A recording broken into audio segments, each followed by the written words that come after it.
En 2030, la previsión es que 5 millones de vehículos eléctricos circularán por nuestras carreteras y en 2050 prácticamente todos los sistemas de climatización serán renovables y el hidrógeno verde supondrá el 25% del consumo energético industrial. Estas son las previsiones que maneja el Gobierno de España. Por esto trabajamos. Estas transformaciones exigen, lógicamente, decisiones complejas, difíciles, especialmente para los sectores en transición, como son las centrales térmicas, las centrales nucleares o la minería del carbón. Por eso, hemos aprobado también la estrategia de transición justa para asegurarnos que nadie quede atrás, para que estas transiciones no excluyan, sino que integren a la mayor parte de la población, sobre todo en aquellos territorios en los que restan oportunidades como consecuencia de esta transición energética. Confío, en definitiva, en que esta cumbre de ambición climática nos ayude a mantener el impulso para que juntos logremos un progreso real el año que viene en Glasgow, para que juntas, construyamos el mundo que se merecen nuestros hijos, nuestras hijas, nuestros nietos, nuestras nietas. Gracias. A la mayor parte de la población, sobre todo. Excellencies, colleagues, ladies and gentlemen, in His holy and gracious name, Kamnapan Nimdaud. As part of its ambitious commitments, Kiribati has developed an enhanced nationally determined contribution, known as NDC, to be formally launched and submitted to the United Nations Framework Convention on Climate Change in January 2021. In that light, Kiribati has incorporated new sectors such as agroforestry, maritime, aviation, and more prominent transport sector-related actions. We have also incorporated additional gases into the mix of our NDC to scale up our efforts on mitigation as well as adaptation. One of our big achievements nationally is that Kiribati, for the first time, has passed its Climate Change and Disaster Risk Management Act in 2019. This act will serve as our foundation for all actions to be implemented across sectors and at the local community level as well. In addition, the Kiribati Joint Implementation Plan for Climate Change and Disaster Risk Management, known as KJIP, has been revised to emphasize the need for adaptation, mitigation, and resilient development to form part of the 3 pillars of implementation strategies aimed at addressing our vulnerabilities that exist and will continue to be noticed by people now and in times to come. Furthermore, the climate change and disaster risk finance assessments have also been concluded in country, paving with it recommendations on the reform and enhancements which need to be done at the national level to ensure that climate finance access is undertaken through informed processes and with enhanced capacities. Kiribati's ambition is both balanced and practical. We commit to ensuring that we are doing our part with regard to emission reduction. We have also taken ambitious steps towards our collective efforts to coordinate and strategically implement our adaptation measures in Kiribati. Our climate change priorities are water and sanitation, coastal protection, and renewable energy, and we continue to take bold steps in accessing climate finance to ensure we are taking actions accordingly. While Kiribati is a least developed country and small island developing state, we want to reassure parties that we are doing our part practically and strategically.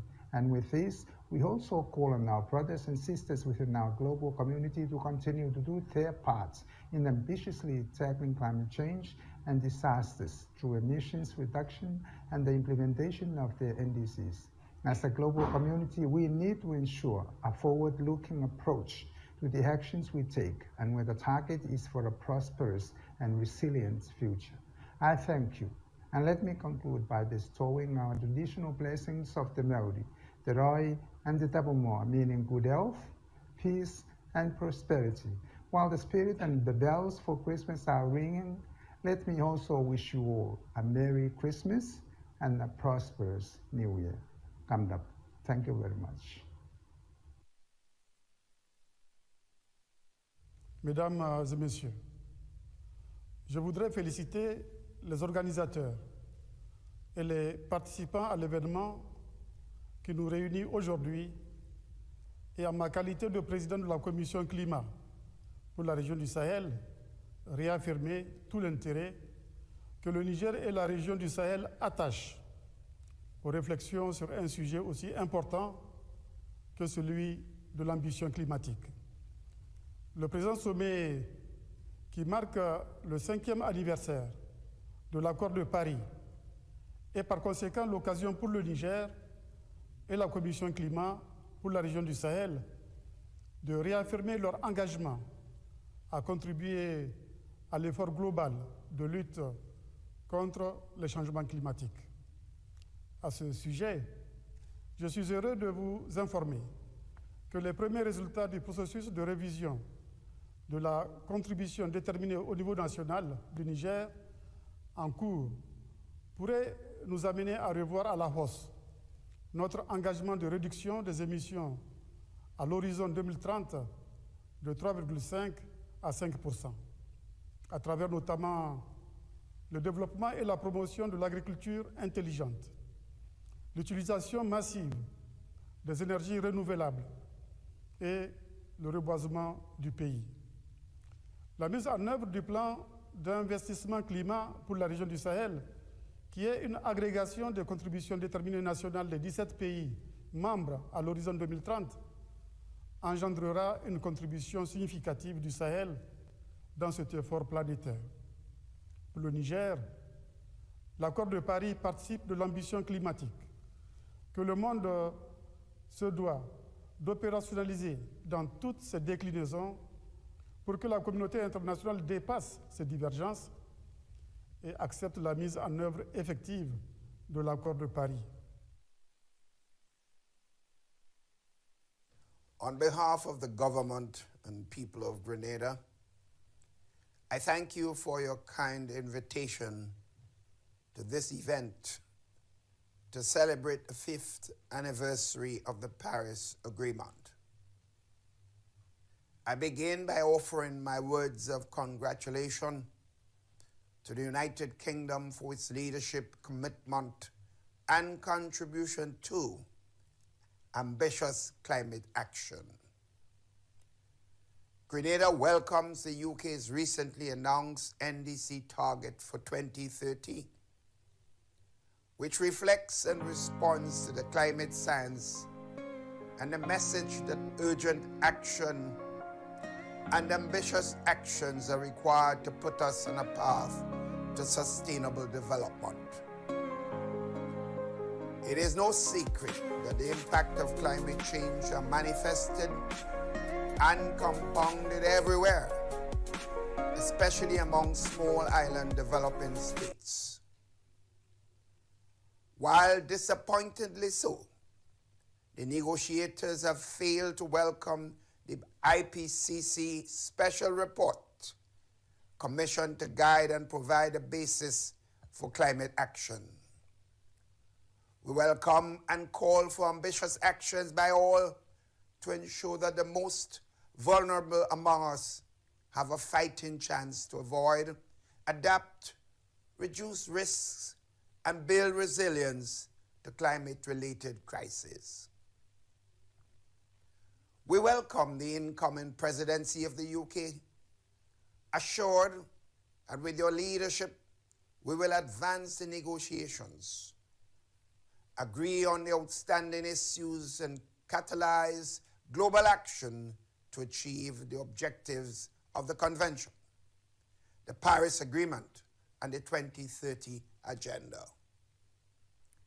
Grenada is committed to playing its part despite our limited flexibilities and special circumstances exacerbated by the pandemic. Indeed, we recently completed and submitted our second NDC with an ambitious economy, wide mitigation targets. We've also committed to revise and update our national adaptation plan and to develop a long-term low-carbon development strategy in line with our desire to be the first climate-smart city in the region. We will do our part, and we welcome urgent and ambitious actions from everyone to adequately address the climate crisis that is before us.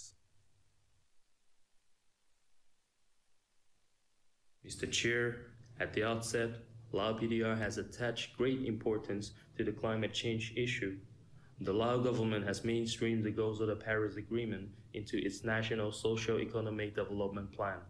as well as its national green growth strategy.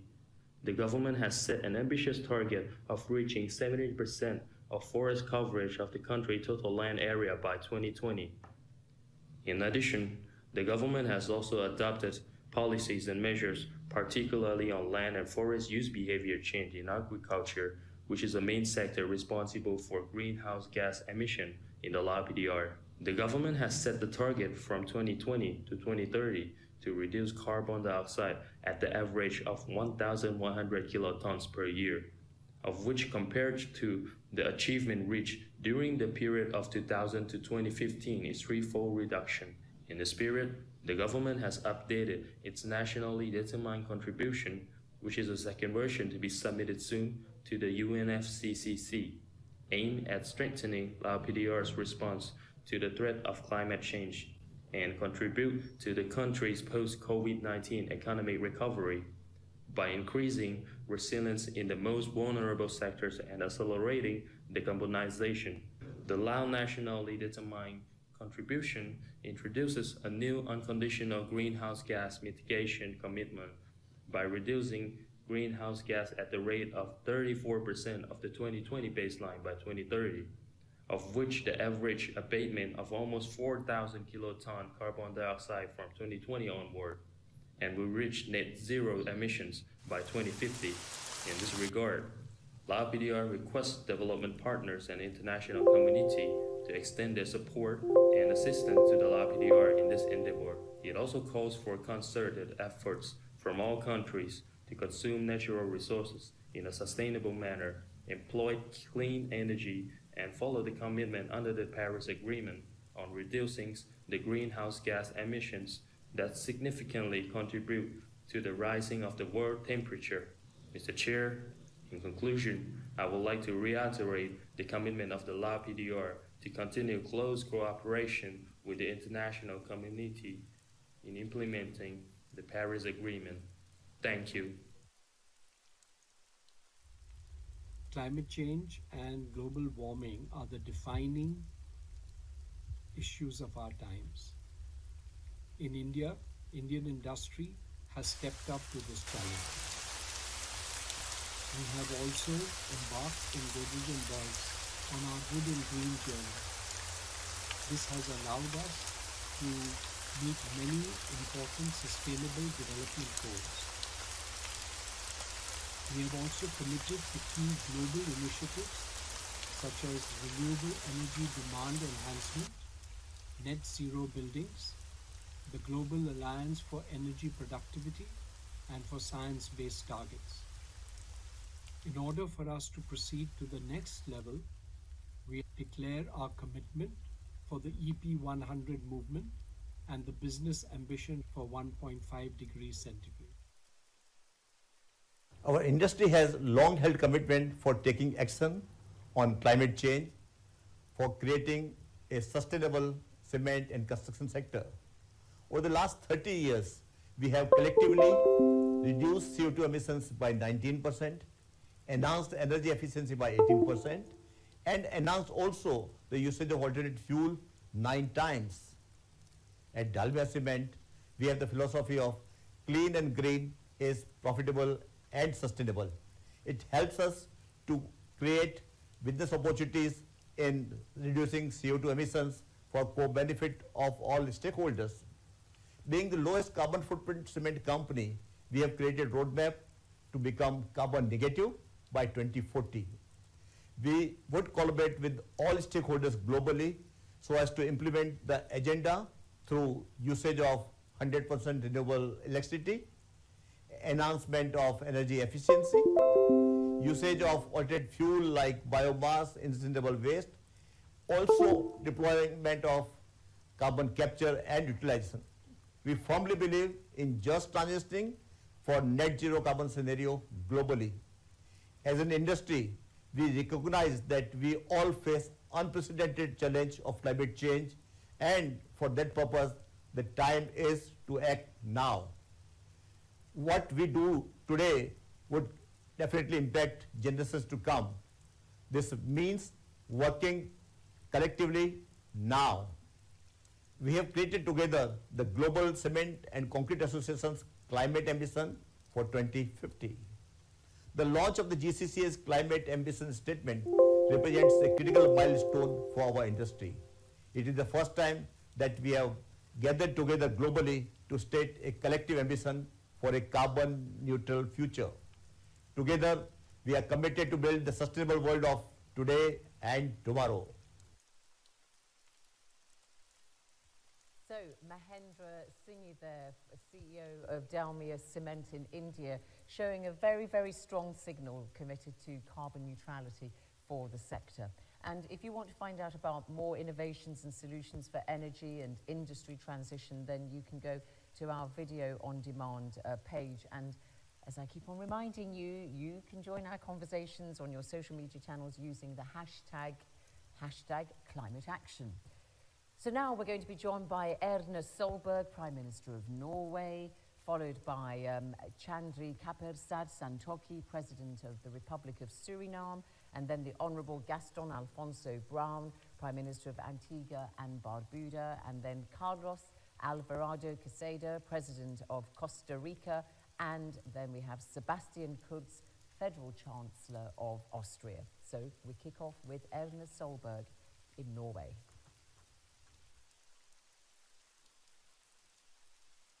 The Paris Agreement sets out our shared path to reduce emissions together, to build resilient and robust societies, and to mobilize finance and support. While COVID-19 demands our attention this year, our promise from Paris have not changed. 5 years ago, we agreed on the Paris Agreement and its long-term goals. Best available science tells us to reach the temperature target, deep cuts in global emissions are needed, and fast. Norway submitted its enhanced NDCs in February as one of the first countries. We will cut emissions by at least 50% by 2030, aiming towards 55% below 1919 levels. We seek to cooperate with the EU to accomplish this. We are in process of strengthening our domestic policies to reduce emissions. They will continue to build on general carbon pricing as one of our most important measures. This will give a strong and predictable signal to reduce emissions across sectors. More than 80% of Norway's emissions are covered by the European Emissions Trading System or subject to carbon taxes. We recently submitted our low emission strategy, and our goal is to become a low-emission society by 2050. The strategy sets out our path to get there. Norway is proud to lead on climate action, but enhanced NDCs are required from all, especially big emitters. Through strengthened ambitions, cooperation and support, we can deliver the goals of the Paris Agreement together. The 5th anniversary of the Paris Agreement is indeed an auspicious occasion. We believe that Suriname's contribution to the ongoing discussion on climate action and the way forward is essential, as we as a country with a low-lying coast are particularly vulnerable to the impact of sea level rise and climate change. With more than 80% of our population living along the coastal line, the threat of displacement of a significant part of our people is very real and is becoming more urgent. Despite these realities, we are strengthened in our resolve and ambitions to take further actions to increase our resilience. Mr. Chair, Suriname was the second country to submit an updated nationally determined contribution to the UNFCCC in December 2019. This NDC outlines the need for a cost-effective way to decarbonize our economic development. Suriname also submitted a national adaptation plan with implementation to start in 2021. Noteworthy is the initiative of Suriname and hosting in February 2019 the first conference on climate finance for high forest, low deforestation countries. Countries with a percentage of forests of global significance pledge to uphold their position as biodiversity hotspot and net carbon sink while taking into account national circumstances and capabilities. Suriname's National Development Plan 2017-2021 prioritize the utilization and protection of the environment. As we face a new cycle of development planning, we ensure the world that our efforts of environmental protection will be more ambitious than ever before. Mr. Chair, ambitious commitments for a small carbon neutral country like Suriname are being challenged by the lack of access to concessional climate financing. We therefore call for a global mechanism for direct and accessible financial support. As we stand here, ready to embark on the sprint to Glasgow, Suriname wishes to remind every country, both those who have committed to leadership roles and those that need a helping hand, that the concept of leaving no one behind is now more crucial than ever before. Excellencies, this meeting is convened as the world is engulfed by the COVID-19 pandemic that has spared no country. The damage has been felt mostly by the small and vulnerable, especially the tourism-dependent countries in the Caribbean, even though not one global disease has ever originated in any of them. Just as the small islands of the Caribbean have been amongst the greatest victims of a pandemic, in whose creation and spread they played no part, so are they the greatest sufferers from climate change, to whose formation they are the least contributors. COVID-19 has not only taken our people's lives and livelihoods, it has also wrecked our economies and set back years of hard-earned growth. But pernicious and disastrous as the pandemic is, small island states know that the effects of climate change are far worse, pointing a dagger at the heart of our existence. The need for funding to help small nations mitigate and adapt to the effects of climate change is urgent. And so too is the importance of providing such funding on affordable terms, taking full account not only of their vulnerability, but to the compensation they should be given for the damage they suffer. It is a relief that the incoming administration in the United States has indicated its willingness to rejoin the Paris Accord, and that it will place priority on curbing climate change. In welcoming this development, my small country calls on the governments of the United States and the People's Republic of China to cooperate as global leaders to pilot the way to a safer world for all humanity. They should recommit themselves to keeping global warming to no more than 1.5 degrees Celsius above pre-industrial levels, and to a transparent plan of action. The survival of small island states depends on it. So too does the quality of life for our one planet and our common humanity. Let's increase our climate ambitions and global cooperation to save our planet Earth. I thank you. Almost 2 years ago, Costa Rica launched its national decarbonization plan to guide all our public investment and develop policies for the next 3 decades and become carbon neutral by 2050. And now we are on the path to show the entire world that it is possible to put an end to our dependence on fossil fuels. We aim to become a global laboratory of good environmental practices and consequently to improve the quality of life of our citizens. In our updated NDC, we increase Costa Rica's adaptive capacity, strengthen resilience, and reduce its vulnerability to climate change. We have increased our net emission reduction targets for 2030 and created emission budgets and caps, including therein all emissions and all sectors covered by the National Emissions Inventory. This action is consistent with a 1.5-degree trajectory and in line with the long-term strategy presented by Costa Rica in February 2019. We will strengthen the conditions of social, environmental, and economic resilience to climate change. Climate change is about human rights. A fair, adaptive, resilient, and decarbonized society and economy is the only way to achieve widespread well-being for all and fulfill the 2030 Agenda. Costa Rica has shown how a nature-minded pathway is not only possible, but profitable. The Inter-American Development Bank has estimated that our new efforts in the decarbonization plan will bring $41 billion in net gains over the next 3 decades, in addition to the undeniable benefits of clean air, pristine oceans, and healthy soils.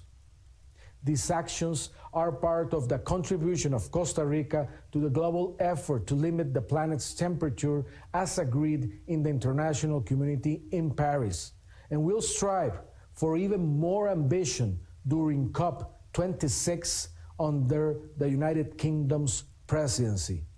Thank you very much for your kind attention. Un abrazo desde Costa Rica y pura vida. Excellencies, ladies and gentlemen, I would first like to thank all responsible for organizing this important event on the occasion of the 5th anniversary of the Paris Climate Agreement. While we still cope with the impact of the COVID pandemic, we must look forward and focus on a swift recovery, including health, economic, and environmental aspects. We firmly believe that economic strength and a successful green transition go hand in hand. We must set ourselves ambitious goals and count on innovation and digitalization in order to succeed. Austria is willing to contribute to this joint endeavor. At national level, we aim to become carbon neutral already by 2040. We intend to achieve this milestone without using nuclear energy, which for us is neither safe nor sustainable.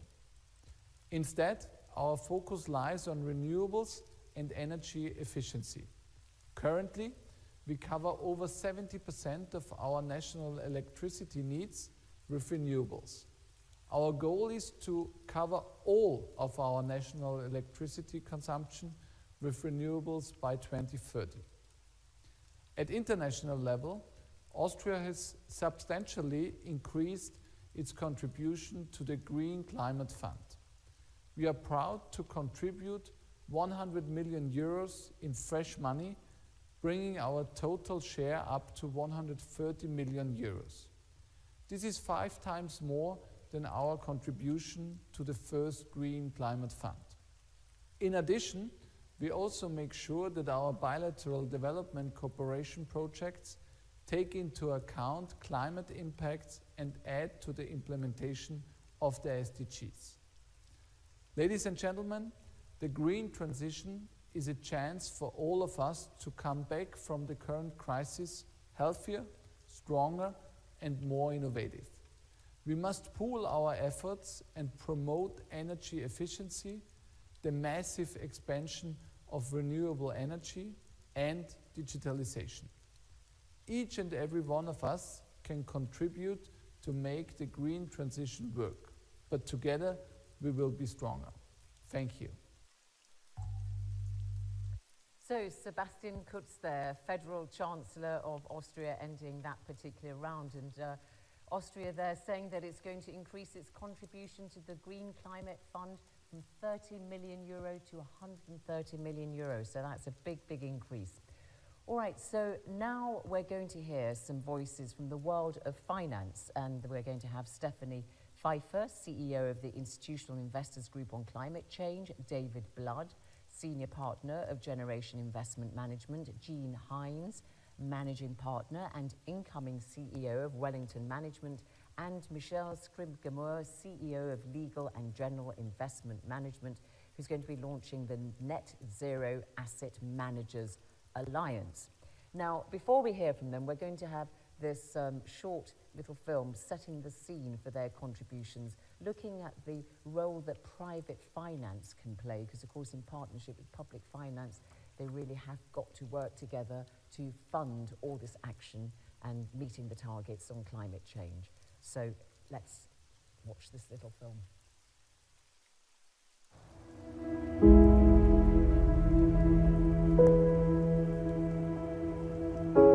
The value we place on a stable natural world will ultimately determine its future.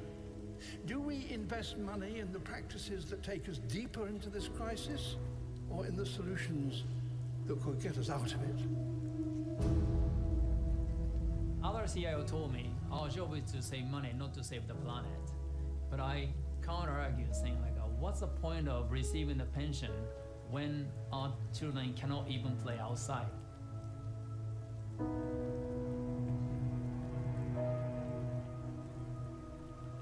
Nobody told me how to hedge the risk like a climate change. So I thought that we have to take a totally different approach. So the philosophy behind everything we do is the long-term investment and the universal ownership. For the capital market to be sustainable, environment must be sustainable.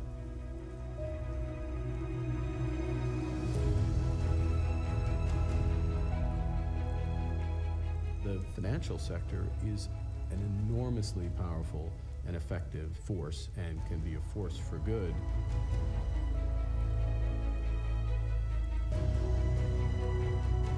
We can all do something. Questioning conventional wisdom, the way things have been done, shouldn't that be doubted?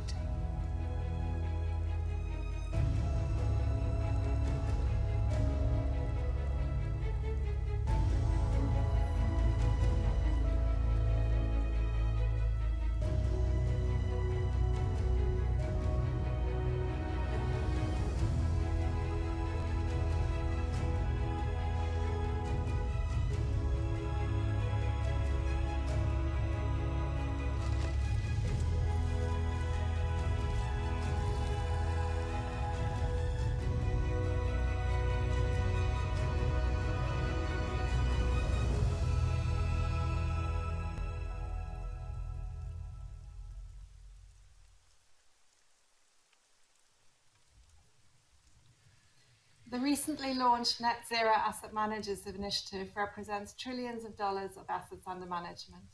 Every founding member has unequivocally committed to the goal of achieving net zero emissions by 2050. This includes setting individual targets as well as engaging companies in each member's portfolio to set decarbonisation goals in line with the 1.5-degree temperature goal of the Paris Agreement. During 2021, members will set gradual emissions reduction targets for assets under management with the aim of reaching portfolio-wide coverage. Targets will be set in line with the science and the findings of the IPCC and will be delivered through targeted engagement with clients and real economy companies. The Investor Agenda Networks delivering this initiative will aim to communicate a clear roadmap by COP26. We will work collaboratively with our networks and partners, including Race to Zero, and we invite all asset managers to join us in supporting the global economic transition to net zero. Generation is a pure-play sustainable investment manager established in 2004. We are pleased to be a founding member of the Net Zero Asset Managers Initiative. The imperative to achieve the objectives of the Paris Climate Accord and a just transition are at a critical and urgent juncture. The Net Zero Asset Managers Initiative is an important step to achieve the 1.5-degree goal of the Paris Agreement. But action is required now. The asset management industry must play its part. We urge all asset managers globally to join us. There's no time to waste. Wellington Management is very pleased to make this commitment. Through our partnership with Woodwell Climate Research Center, We are studying the impact of climate change on companies, economies, and society, and are focused on bridging the gap between climate science and finance. We strongly believe that engagement is the most important mechanism to achieve real-world emissions reductions and ultimately avoid the worst effects of physical climate change. As a large active manager, we will work with companies to set net zero commitments and ensure accountability for implementation. Our net zero by 2050 ambition reinforces our support for climate risk integration across capital markets, aims to build upon our core strengths as researchers, and recognizes the importance of partnering with our clients to meet this challenge. We look forward to working alongside the other founding members. Elgin is signing up to the Net Zero Asset Managers Initiative, and by doing so, we're committing, in partnership and on behalf of our clients, to invest in alignment with a net zero emissions framework by 2050 or sooner. Our responsible investment strategies are already channeling capital towards low carbon solutions. We commit to accelerate our work with clients to analyse climate risks and opportunities to help them set and meet decarbonisation goals for their portfolios. We invest in many of the world's largest companies. We'll continue to hold them to account on their progress towards net zero through our Climate Impact Pledge, and we'll continue to engage proactively with peers, regulators and governments.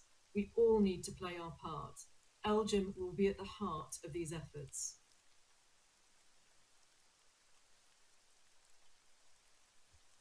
So, let me just tell you that there are now 30 asset managers in this NeroZ Asset Managers Alliance. And when you think that they have total assets under their management of $9 trillion, you can see that this is a very important sector. And their initiative has joined the Race to Zero campaign, and that's a really huge step to the finance sector.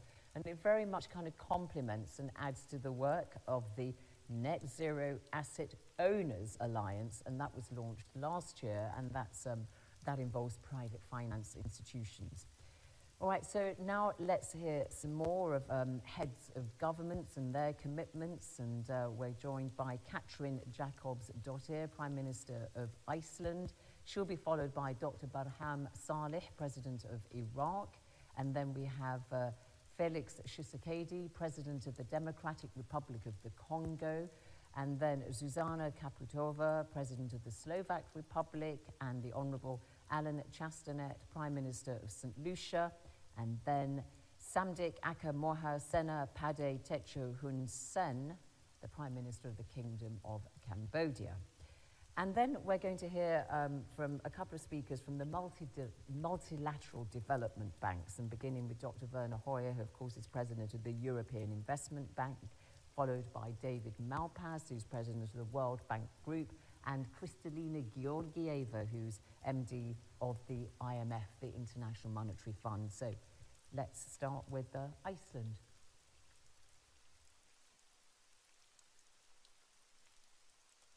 Ladies and gentlemen, Your Excellencies, Iceland is here to announce increased ambition in climate mitigation regarding emission cuts, carbon removal, and international climate finance.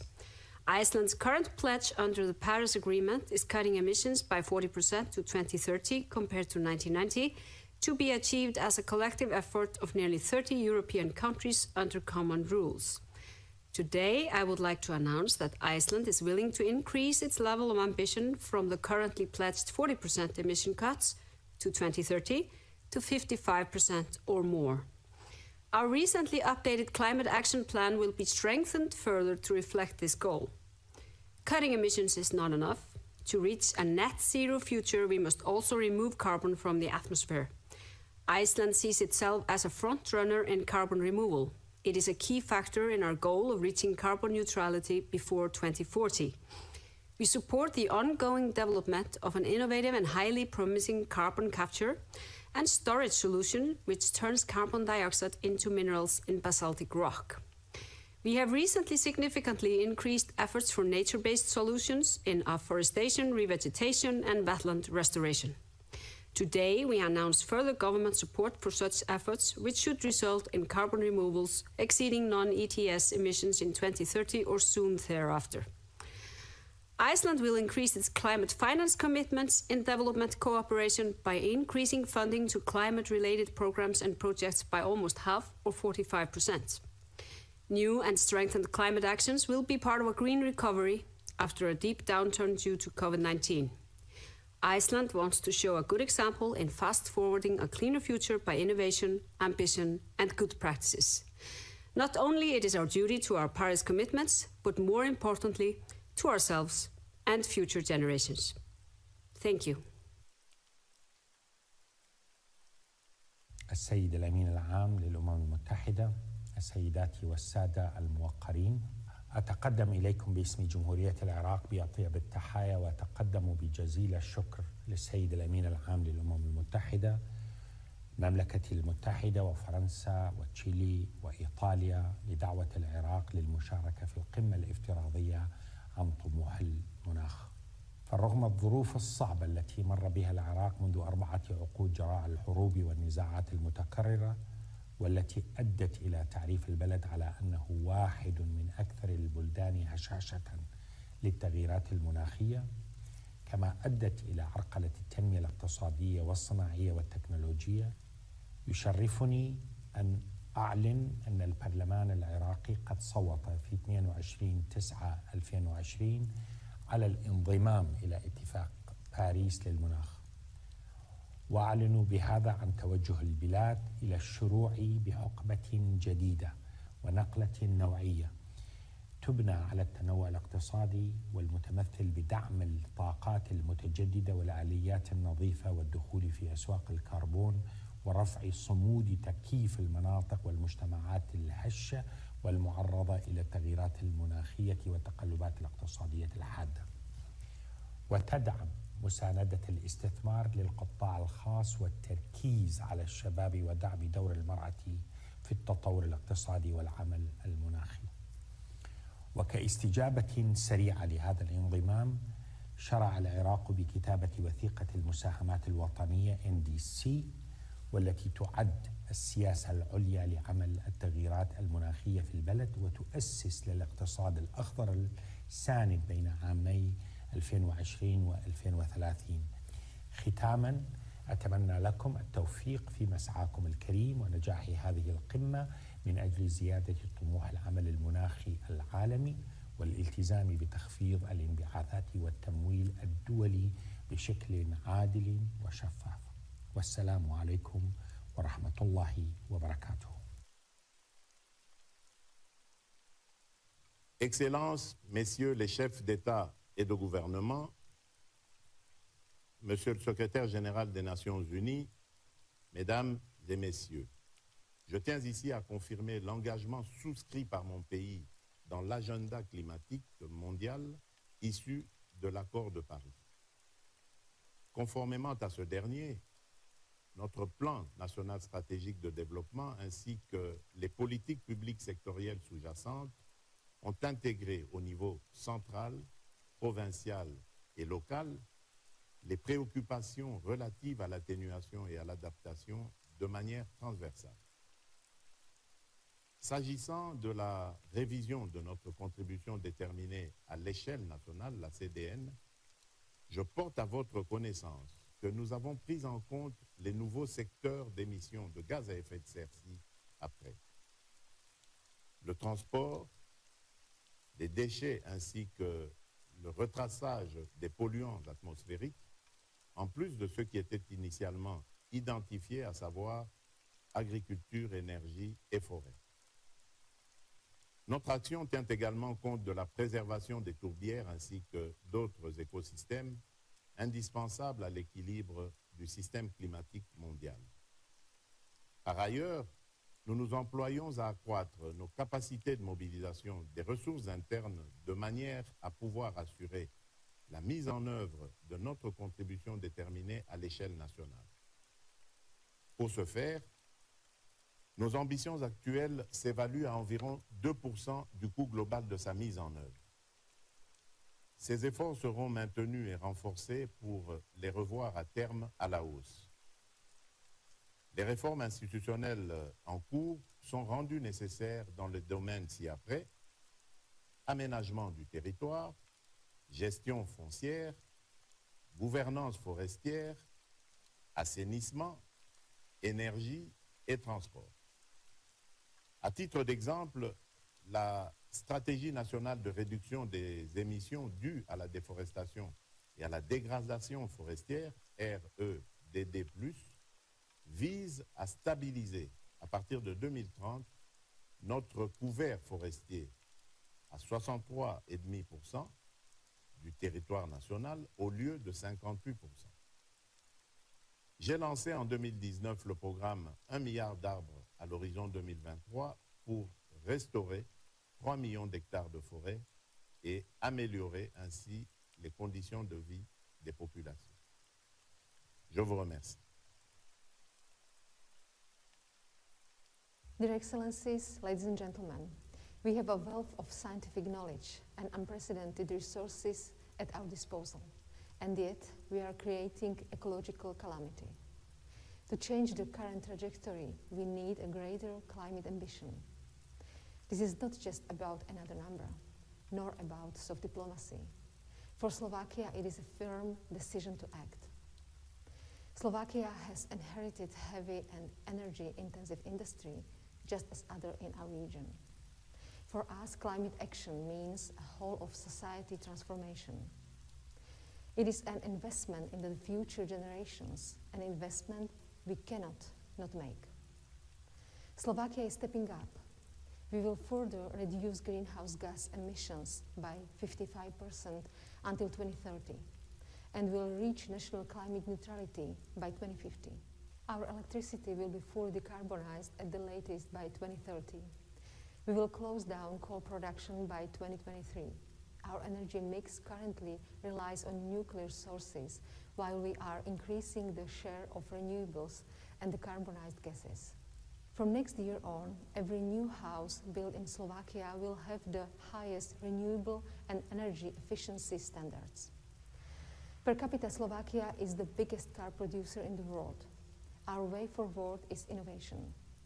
Cleaner mobility through locally developed and produced greener battery solutions will help the decarbonized transport sector, not just in our country, but worldwide.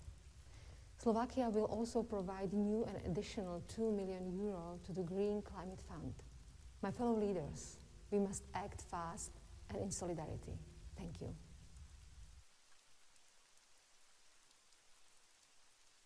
As a fossil fuel dependent country, St. Lucia's approach to the revision of our NDC has taken a sectoral perspective, which focuses our efforts on the energy sector. While our emissions remain minuscule, realize that this sector, the energy sector, contributes the most to our emissions. Our interventions will give priority to improving our legislation for power generation regulation and ramping up electric vehicle penetration in our government fleet in the first instance. Further, I wish to indicate that we have demonstrated our intentions by aligning our NDC implementation with our national and sectoral adaptation planning procedures, SDG implementation, loss and damage, gender mainstreaming, and by ensuring the voices of our youth are heard. In order to support our efforts to meaningfully implement our NDC, St. Lucia calls on the international community to help us raise ambition by making climate finance available, thereby helping us to realistically deliver by 2030. We cannot continue being stuck in a planning, project preparation, or assessment phase. I implore you to support us in our implementation efforts and at the same time play your part in contributing to the global emissions reduction. We look forward to the advancement of the deliberations on the transparency and Article 6 components of the Paris Agreement, as these will provide greater clarity for NDC implementation for parties and contribute to enhanced support for adaptation. Excellency Antonio Guterres, Secretary General of the United Nations, Excellencies, Heads of States and Governments, we all agree that climate change is real. Many countries have been impacted directly, including Cambodia, that has just recently experienced flooding. Although Cambodia has less greenhouse gas emissions at the global level, we are highly committed to combating climate change according to our capacity and available resources. In our nationally determined contributions update, which will be submitted to the UNFCCC Secretariat at the end of this year, Cambodia has incorporated new and specific targets aimed to reducing greenhouse gas by 38.9 million tons of carbon dioxide equivalent, including sectors such as forestry, waste, and agriculture, or equal to 18% reduction compared to business as usual scenario by 2030. This new target also includes 25% electricity generation from renewable energy in the energy mix by 2030. In parallel, climate change is a cross-cutting issue that needs to be addressed through a comprehensive solution package, balancing between social, economic, and environmental dimensions. In fact, addressing the challenges stemming from climate change effectively will significantly contribute to sustainable and inclusive socio-economic development in the future. In this regard, climate change is our common challenge that each country must take concerted action and fulfill the obligations agreed in the existing strategic action plans, mechanisms, and agreements. As a country with high responsibility to minimize the impacts of climate change, Cambodia is committed to formulating a long-term strategy in 2021 to achieve carbon neutrality. To ensure successful implementation of this long-term strategy, Cambodia would like to appeal to all developed countries to fulfill the promised obligations, both in providing financial supports and technology transfers. Thank you.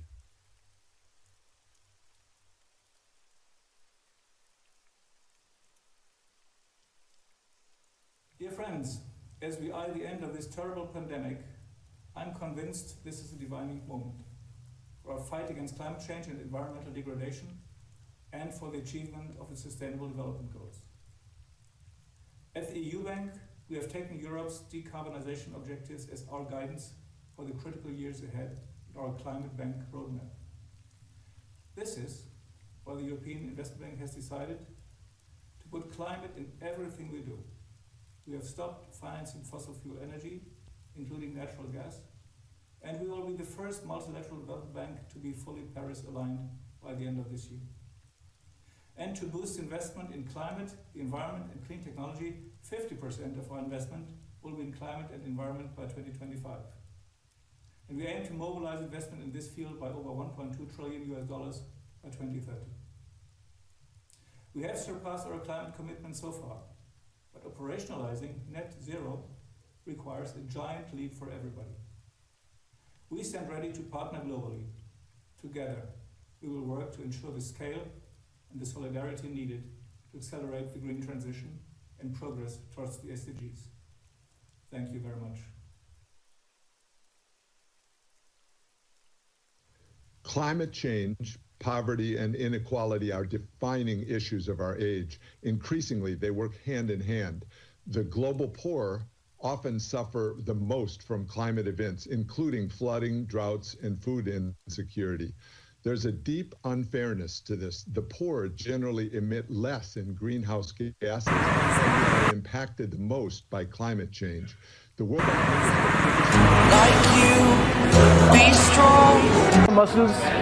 $1 billion in climate-related investments over the last 5 years. That's 26% of group commitments. Last year saw the largest climate investments in our history. Over the next 5 years, we intend to go further, targeting 35% climate co-benefits on average across the World Bank Group. We will also work to encourage and monitor reductions of greenhouse gas emissions. For IBRD and IDA, we will seek to ensure that 50% of this climate finance supports adaptation and resilience. we will support Paris alignment by helping developing countries through our programs to achieve their NDCs in their reliance on coal and transition to lower carbon, climate resilient economies. In our COVID response, we're targeting $160 billion of investment and policy financing that will help support a green, inclusive, and resilient recovery. It's very clear we cannot succeed in helping countries reduce poverty without rising to the challenges of climate change. We all know it. The climate crisis is a defining challenge for us and for generations to come. And next year is critical for action. Unmitigated warming could cost 10 to 25% of global GDP by the end of the century, with the most vulnerable countries hardest hit. Actions to underpin the transition to the new climate economy not only mitigate this risk, they offer tremendous opportunities for jobs and sustainable growth. The right policies can pave a road towards net zero emissions by 2050 and do so by boosting global GDP. A combination of carbon prices, a near-term green investment push, and policies to compensate affected people and parts of the economy could achieve emission reductions and increase climate resilience while delivering about 0.7% higher GDP over 15 years. The recovery from the COVID-induced crisis can also help accelerate these changes. With low interest rates and ample spare capacity, a global green investment push would be highly beneficial. And if countries act together with the same spending, they will boost GDP by up to 2/3 more than if they act alone. We also must harness the firepower of the financial sector, and this means both disclosure of climate-related financial risks and policies that nurture green finance. You have IMF's unwavering commitment to support, with all we do, our 190 members to transition to the new climate economy. We have no time to waste. Thank you. So, Kristalina Georgieva, MD of the IMF, the International Monetary Fund, ending that clutch of contributions. And it was good to hear about the commitments from the multilateral development banks, the MDBs, on the new climate economy and the transition to that. So now we have another round of heads of governments who want to make known their commitments on this climate change agenda, the Climate Ambition Summit. We have now Mark Rutte, Prime Minister of the Netherlands, followed by David Cabour, President of the Republic of the Marshall Islands, Juan Orlando Hernandez, President of Honduras.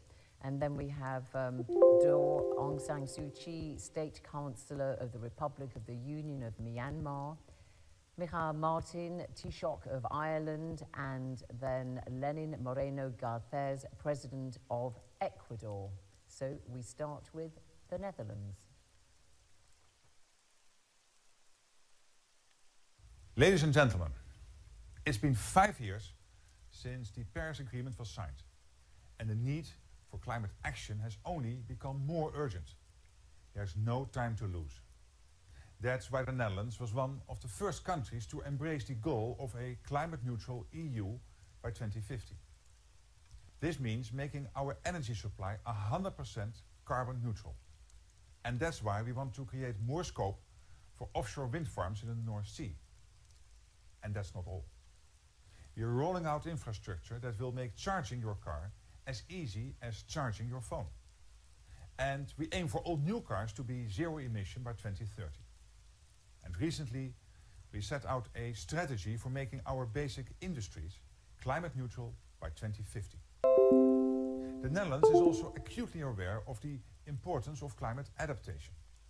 So we are proud to be hosting the Climate Adaptation Summit on the 25th and the 26th of January 2021. The first ever dedicated platform of global leaders aimed at accelerating adaptation and resilience.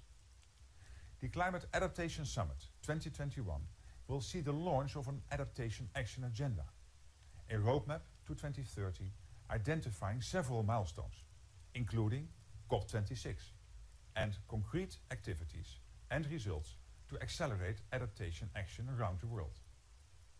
Finally, the Dutch financial sector has committed itself to bring its entire portfolio, worth more than 3 trillion euros, in line with the goals of the Paris Agreement.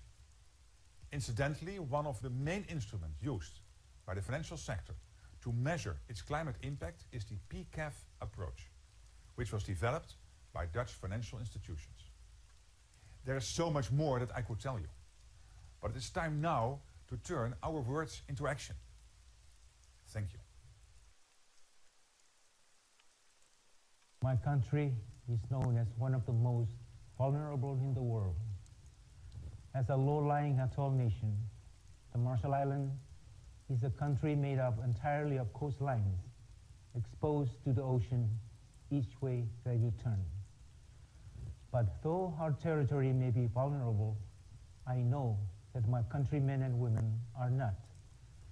The seas of history have not always been smooth for our atoll nation. Our communities have withstood colonialism, displacement, and war. They have faced more than a decade of devastating nuclear tests, whose effects we continue to live with today. From our earliest history, my people have built a nation on atolls and islands spread across 750,000 square miles of ocean, but bound by an identity that is strong, compassionate, and resilient. Drawing on the strengths imbued by our history and our heritage, we will complete an adaptation communique this year and deliver our national adaptation plan next year ahead of COP26. This plan will be driven by an unrelenting commitment to self-determination. At its heart will be the preservation of human rights, gender equality, and our sovereignty. We will look the best that science and our own traditional knowledge has to offer and develop the plan in close coordination with our local communities. This is a plan for our collective survival, and we will develop it together. We will not look inwards, but also continue to lead internationally. As we celebrate the 5th anniversary of the Paris Agreement, we also celebrate the genesis of the High Ambition Coalition, which we are proud to lead. Last month, the Hague launched a statement on resilient recovery that sets the bar for what a green and sustainable recovery can be. I welcome the support and leadership of the 9 other countries that have signed the statement with RMI, and I urge those that have not yet done so, particularly major emitters, to sign on now and show their commitment to a recovery that is lasting, sustainable, and that leaves no one behind. We have faced fierce headwinds before. The ones ahead may be greater still, but I am emboldened by my faith that together, with compassion and commitment, we can all emerge from the present storm transformed. There are, after all, no better navigators in the world than the Marshallese people. Nuestro país se encuentra en una zona de alto riesgo a los efectos del cambio climático. Y este pasado mes de noviembre hemos sufrido las consecuencias de 2 devastadores huracanes. 2 huracanes el mismo mes. La zona más productiva del país, la parte agrícola e industrial, aún se encuentra inundada. Aún no bajan las aguas y todavía hay familias que esperan ser rescatadas y miles en albergues que necesitan ser reubicados. Hoy sabemos que casi 4 millones de personas, es decir, casi el 50% de la población de Honduras, ha sido afectada por la devastación de estos fenómenos. Esta es la factura que estamos pagando países como Honduras, al que su población ha sido gravemente afectada y su infraestructura productiva devastada. Porque si no contamos con el apoyo de la comunidad internacional, todo el trabajo que hemos venido logrando para reconstruir durante los últimos 22 años, después de la última grave tragedia que dejó el huracán Mitch, será muy difícil, por no decir imposible. Nuestro país está a punto de caer en la quiebra. Pese a la gravedad de la situación, no hemos perdido la esperanza y el optimismo. Estamos trabajando en un plan de reconstrucción con la participación de diferentes sectores de la sociedad hondureña y de la comunidad internacional. Hemos trabajado para atender las 3 graves crisis externas que nos han afectado este año. Situación que nunca en la historia le había ocurrido a Honduras. Hacemos nuevamente un llamado para la acción de los fondos verdes para el clima. Es urgente, es un tema que no puede esperar, para lo cual solicitamos acciones rápidas y sin burocracia. Honduras es ya una víctima de la gravedad del cambio climático, que no tiene visos de mejorar. Por el contrario, va empeorando. Por lo que la solidaridad de los amigos y del mundo entero será muy necesaria, así como la responsabilidad de quienes han firmado los acuerdos sobre el cambio climático. Muchas gracias.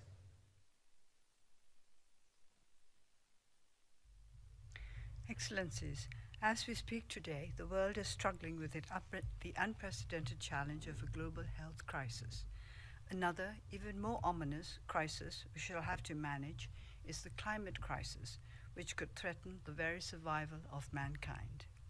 To avert this crisis, the world must come together urgently to take effective steps to reduce greenhouse gas emissions and expand carbon sinks in line with the Paris Agreement.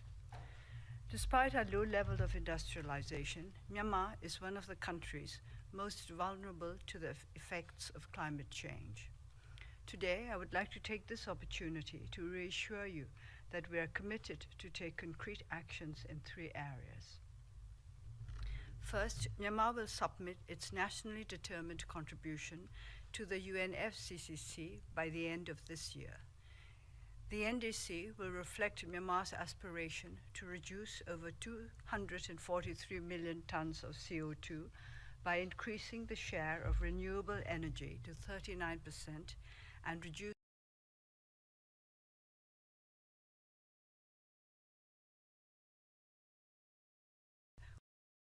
and 5.2 million tons carbon dioxide equivalent in the energy sector and 123.6 million TCO2e in the forestry subsection. Myanmar's National Adaptation Plan for Climate Change is projected to be completed by 2024. Second, under the Green Recovery Scenario, Myanmar is taking concrete steps to expand carbon sinks. The Myanmar Reforestation and Rehabilitation Program 2017 to 2027 aims to conserve 0.59 million hectares of reserved forest and to engage in the management of 0.25 million hectares of plantations in public and private land.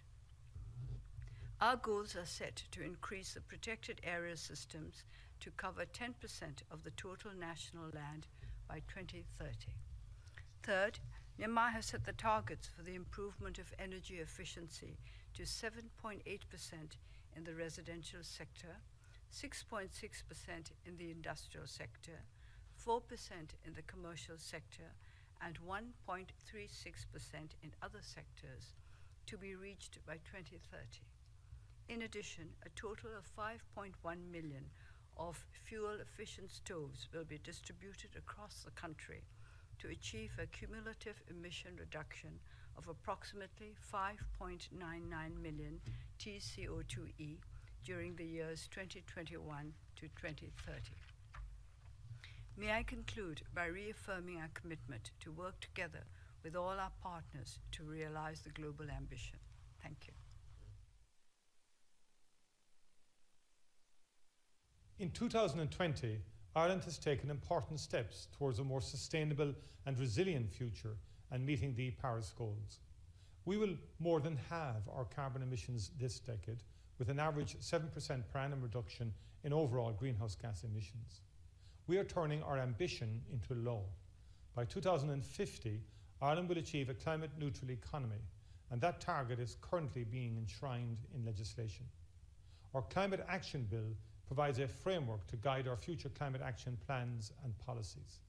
It introduces a legal requirement for economy-wide carbon budgets with emissions ceilings for each sector. Parliament and our Independent Climate Change Advisory Council will play an important role in ensuring accountability. Our Climate Action Plan will be reviewed annually, and national long-term climate strategies will be prepared every 5 years. We will support projects and initiatives that reduce our greenhouse gas emissions, foster innovation, ensure climate justice is achieved, and a just transition is delivered. We're also rolling out new and innovative ways of financing public and private climate action initiatives. Sustainable finance, of course, remains a strategic priority. This is a global challenge in which solidarity is vital. Supporting climate action, in particular adaptation, in least developed countries and small island developing states is a key priority for Ireland. We must reach the furthest behind first, especially those disproportionately affected and least equipped to cope. From January, Ireland will work as a member of the UN Security Council to champion ways in which climate action can contribute to sustaining peace. We will scale up our financial contributions, at least doubling the percentage of official development assistance spending on climate finance by 2030. The situation is urgent. As leaders, our responsibility is large.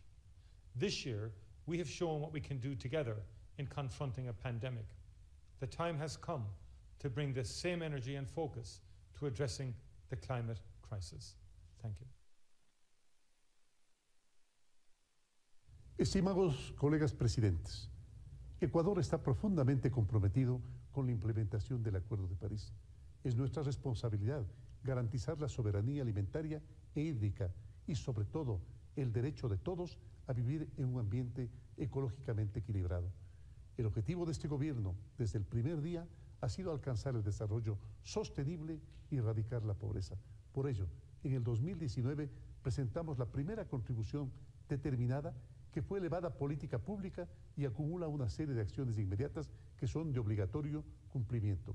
Esta política incluye, entre otros temas, enfoque de género, atención a grupos vulnerables y participación de sectores relevantes.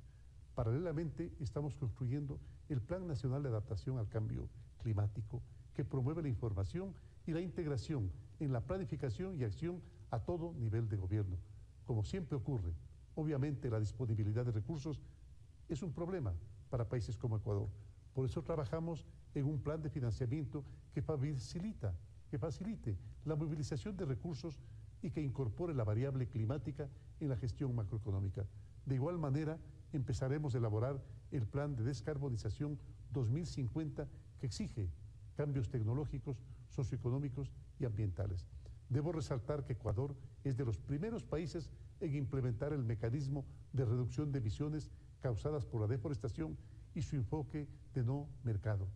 Estimados colegas, no podemos ignorar que el éxito de estos esfuerzos demanda la articulación entre lo público y privado, la academia y la sociedad civil, y por supuesto, sin duda alguna, de la cooperación tan necesaria, la cooperación internacional y del sistema de Naciones Unidas. Al despedirme, ratifico el compromiso de mi país para dejar como legado a las próximas generaciones un planeta limpio, de plena armonía entre civilización y naturaleza. Juntos podemos sembrar ese futuro, en el que nuestros hijos y nietos vivirán sanos, vivirán felices. Unamos entonces esfuerzos para ese mejor mañana y hagámoslo hoy. Muchas gracias. So the president of Ecuador there ending that little section, and he was talking there about his country's national climate change adaptation plans and how these are very much underpinned by a national climate finance strategy. So now we move on to another contributor, and this is somebody who is very, very involved in this world of climate change. And Christiana Figueres, of course, as some of you may remember, was the Executive Secretary of the United Nations Framework Convention on Climate Change and has been very, very central to discussions.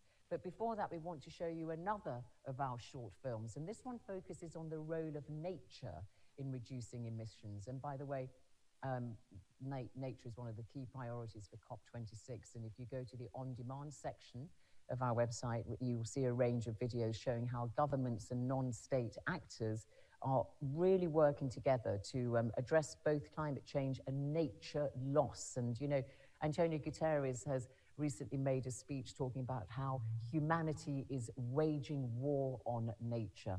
So a very, very important aspect of this nature loss, but also what nature can do and is doing and what it could do better if we implement our actions, plans. So let's now hear from Christina, but first we show you the film. Thank you.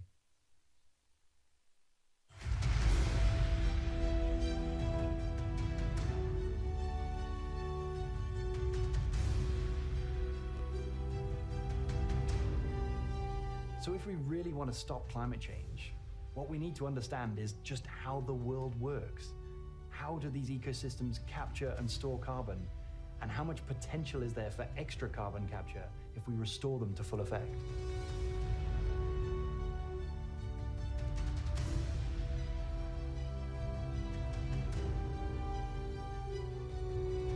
The difficult thing about restoring is that you need to understand the ecosystem, so you can't just plant any trees anywhere.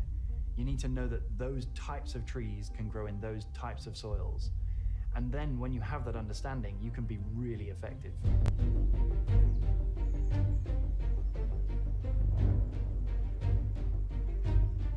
Right now, we are doing the best that we can do to restore the peatland ecosystem. We plant the trees in the area that has been burned for over 2 decades. We are not powerless. We want to show the world what can be done.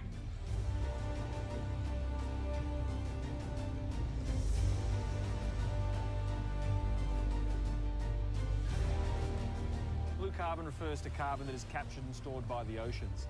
There's the seagrass meadows, the tidal marshes and the mangrove forests. And these ecosystems occupy less than 1% of the sea floor, yet they sequester more than half the ocean's carbon.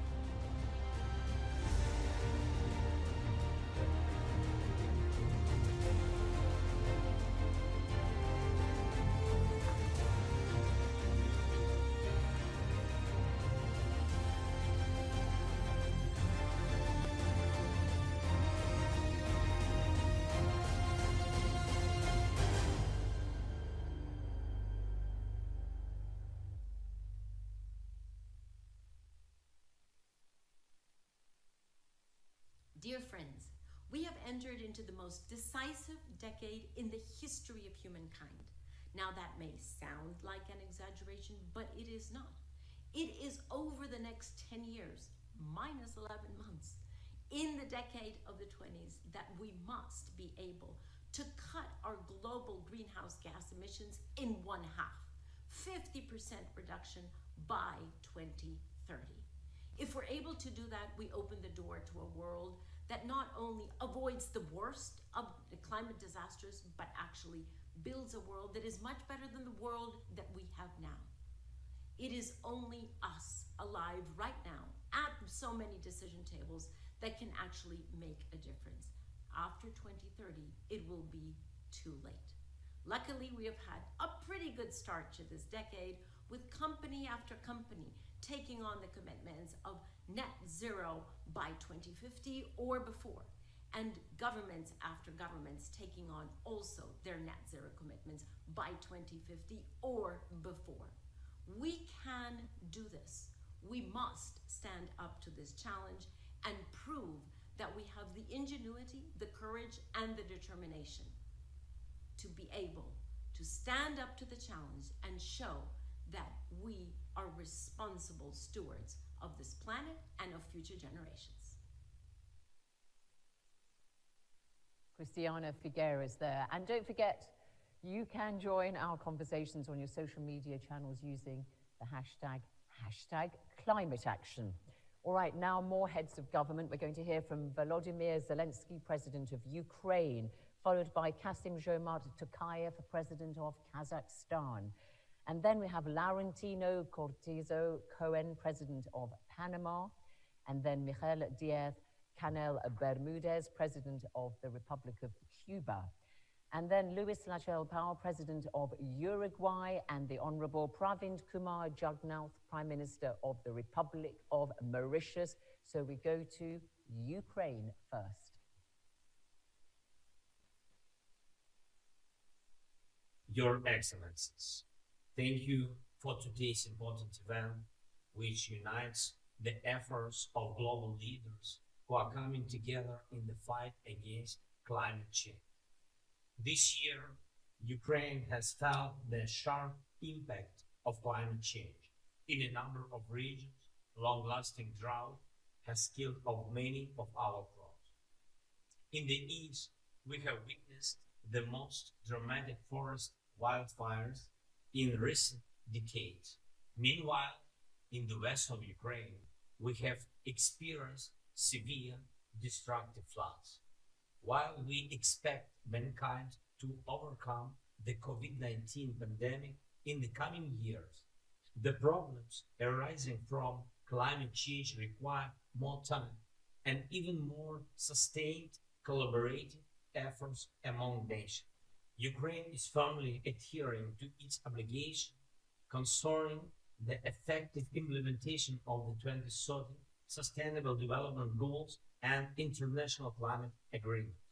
As we prepare for the conference of the parties to the Paris Agreement in Glasgow, we are working through our second nationally determined contribution. We are currently performing pre-calculation based on existing and additional policy. On that basis, we are aiming for the reduction in the greenhouse gas emissions of between 36 and 42% by 2030, compared with the 1990 baseline. Ukraine aims to align its climate policy and legislation with the European Green Deal, in particular in such areas as energy efficiency, hydrogen, and renewable energy development, fair transformation of the coal sector, and building a national emission trading system. Achieving carbon neutrality is a long-term goal for Ukraine. We will make every effort to shorten the time it will take to achieve this goal.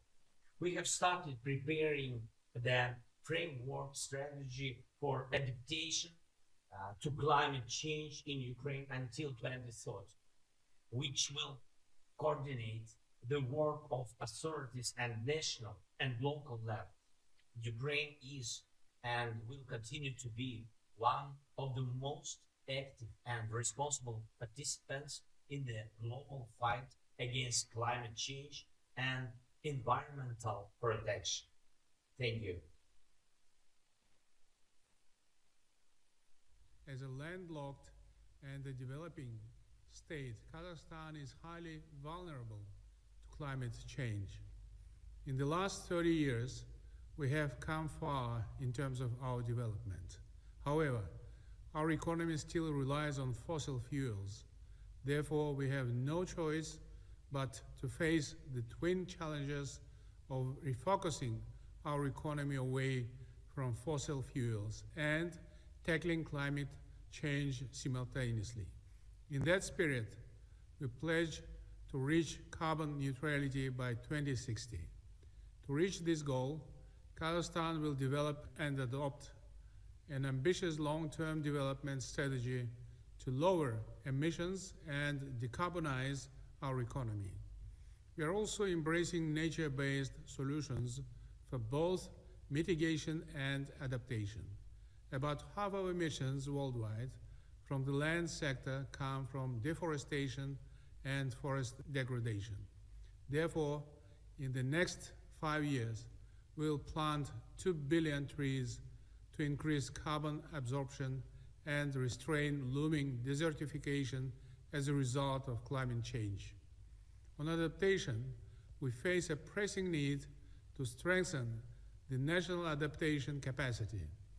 For this reason, we are making climate change adaptation a legal norm in the new Environmental Code for sectoral and regional policy planning.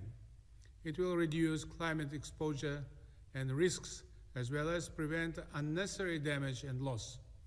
As a country that has already launched its national emissions trading scheme, we also hope that an agreement can be found at COP26 next year on the outstanding issues of the Paris Climate Package. This will help fully unlock the potential for joint action and increased cross-national cooperation, greenhouse gases mitigation. In closing, I would like to express appreciation for the strong leadership of Secretary General Gutierrez on the climate imperative. Thank you. Les saludo en nombre del pueblo panameño. Nuestro país, como el resto del mundo, tiene por delante la enorme tarea de recuperación tras los efectos negativos de la pandemia COVID-19. Esa circunstancia, sin embargo, puede ser una oportunidad para integrar el enfoque climático a las estrategias y acciones de recuperación y afianzar las bases de una economía orientada a la sostenibilidad. En Panamá, estamos creando las condiciones de un mercado para la fijación de precios al carbono a través del Programa Nacional Reduce tu Huella, que facilitará la recuperación verde y alcanzar la neutralidad de carbono al 2050. En las operaciones del Canal de Panamá, fijamos un cargo por agua dulce como parte de las prácticas de conservación de agua para la sostenibilidad de esta importante vía interoceánica. Nuestro país está comprometido en la creación de 5 planes sectoriales de cambio climático. Ellos son gestión de cuencas hidrográficas, infraestructura, salud, transición energética y sector agropecuario. Asimismo, estamos introduciendo guía de cambio climático para biodiversidad, bosques, sistemas marinos costeros, asentamientos humanos y economía circular al 2025. Una plataforma nacional de transparencia climática permitirá la gestión y monitoreo de los riesgos climáticos en todos los niveles de la sociedad, la cual contribuirá a la estabilidad social y económica del país. Hago un llamado a la voluntad de las naciones para lograr una alianza de las Américas para la transparencia climática que nos permite impulsar acuerdos y mecanismos para compartir datos climáticos. Es sensato ambicionar un planeta más seguro y sostenible. Somos tal vez la última generación que tiene una real oportunidad de conseguirlo. Y lo que hagamos hoy definirá nuestro éxito o fracaso colectivo. Actuemos en consecuencia. Muchas gracias.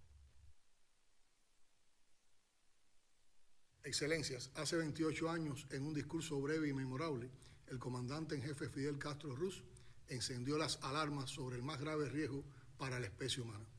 El reconocimiento global al cambio climático demoró años en llegar y aún es parcial, incompleto y distante de las acciones urgentes y articuladas que el problema demanda. Cuba no se detuvo. Nuestro plan de Estado para el enfrentamiento al cambio climático, con metas nacionales y compromisos internacionales, involucra a todos los sectores de la economía y la sociedad en acciones de adaptación y mitigación. En septiembre pasado presentamos la actualización de la contribución nacionalmente determinada de Cuba ante la Convención Marco de la Organización de Naciones Unidas sobre el tema, con compromisos mucho más ambiciosos. Nos trazamos 13 metas de adaptación, línea priorizada por nuestra condición de pequeño Estado insular en desarrollo, y 5 metas de mitigación dirigidas fundamentalmente a la agricultura y la energía, que generan más del 90% de las emisiones de gases de efecto invernadero en nuestro archipiélago. El compromiso es alcanzar para el 2030 una matriz energética con un 24% de la generación eléctrica a partir de fuentes renovables, reducir al 50% el uso de combustibles fósiles en vehículos terrestres y aumentar la cobertura boscosa hasta un 33%. Los objetivos propuestos y los avances logrados, a pesar de las serias limitaciones que nos impone el bloqueo del gobierno de los Estados Unidos, recrudecido en años y meses recientes a niveles extremos, confirman la firme voluntad de Cuba en este crucial tema. Pero es preciso insistir en que los patrones de producción y consumo del capitalismo son irracionales e insostenibles. Es hora de que los países desarrollados asuman un liderazgo solidario en la reducción de emisiones y en la provisión de los medios de implementación necesarios a los países en desarrollo, de conformidad con el principio de responsabilidades comunes, pero diferenciadas. El cambio climático y la crisis provocada por la COVID-19 nos están pidiendo a gritos fomentar la cooperación y la solidaridad internacional. No sigamos comprometiendo la supervivencia humana con irracionales egoísmos. Todos estamos amenazados. Muchas gracias.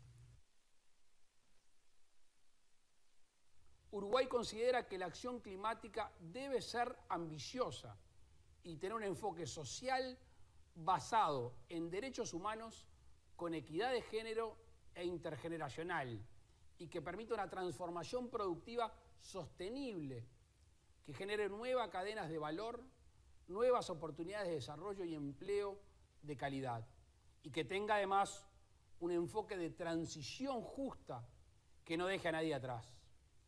Este es el enfoque de nuestra política nacional de cambio climático y nuestra contribución determinada a nivel nacional. Esta fue presentada en 2017 y procura reducir en un 50% la intensidad de emisiones de gases de efecto invernadero a 2025. Y ello obviamente implica una revisión y aumento de ambición al respecto de nuestra contribución tentativa que fuera presentada en el 2015. Continuando con el compromiso de Uruguay respecto a la acción climática, quiere destacar, en primer lugar, Uruguay se ha comprometido a avanzar hacia la neutralidad de dióxido de carbono hacia el 2050. A mediados de este año, el Sistema Nacional de Respuesta al Cambio Climático lanzó oficialmente el proceso de elaboración de nuestra estrategia climática a largo plazo para un desarrollo con bajas emisiones de gases de efecto invernadero y con el objetivo de aumentar la capacidad de adaptación y resiliencia al clima, de un modo que no comprometa la producción de alimentos. En segundo lugar, nuestro país presentará a la Convención entre 2020 y 2021 dos planes nacionales de adaptación al cambio climático, que se suman al Plan Nacional de Adaptación para el Sector Agropecuario, ya presentado en 2019. Se trata, por un lado, el Plan de Adaptación en costas y, por otro lado, el de adaptación en ciudades e infraestructuras. A través de estos compromisos concretos y tangibles, Uruguay contribuye a la meta global de adaptación, estipulada en el Acuerdo de París, de incrementar la capacidad de adaptación y fortalecer la resiliencia y reducir la vulnerabilidad. Por último, quiero destacar el compromiso de Uruguay en considerar el cambio climático en la política económica y fiscal, inversión sostenible y financiamiento. Nuestro país seguirá trabajando en materia ambiental, manifestando de esta manera nuestro apoyo al Acuerdo de París en materia de cambio climático y nuestro compromiso firme con los objetivos trazados en esta materia. Muchas gracias. Excellencies, ladies and gentlemen, as we celebrate the 5th anniversary of the Paris Agreement, I am pleased to share the following strategic measures initiated by the government of Mauritius aimed at limiting global temperature rise to 1.5 degrees Celsius. First, in accordance with the Draft Master Plan on Environment for the period 2020 to 2030, the long-term objective of Mauritius envisaged in its nationally determined contribution revision process, is to achieve the status of a low-emission economy, while aiming at carbon neutrality by 2070.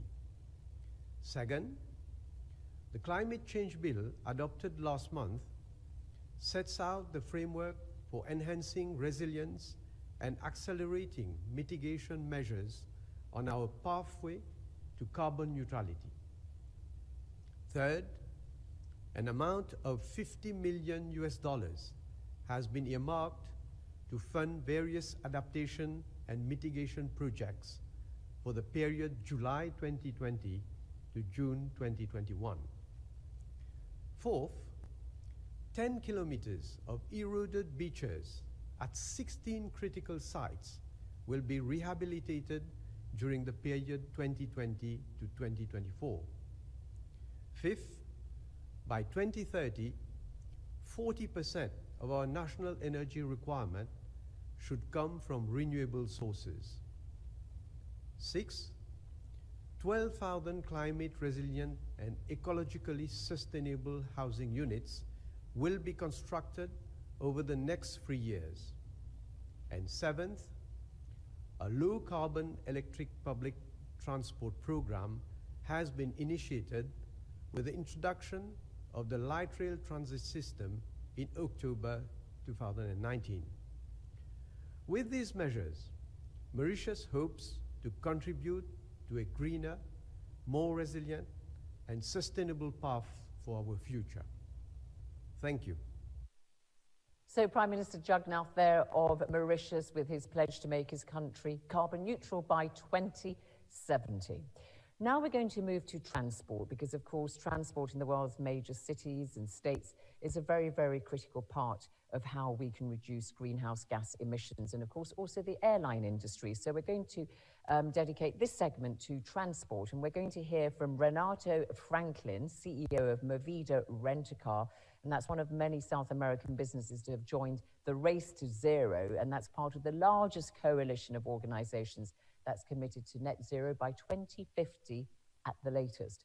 And that campaign, by the way, has now grown to more than 2,500 members, including companies, investors, cities, regions, and universities. So really big alliance. And then we're also going to hear from Luis Gallego, who's Chief Executive of International Airlines Group. But before that, we're going to have this WWF video, which is going to look at the way we can transform our systems of transport in the world's major cities.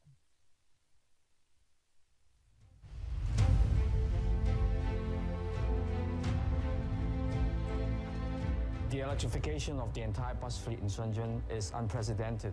We're very proud of the fact that Shenzhen Bus is doing our small part in reducing CO2 emissions to the world.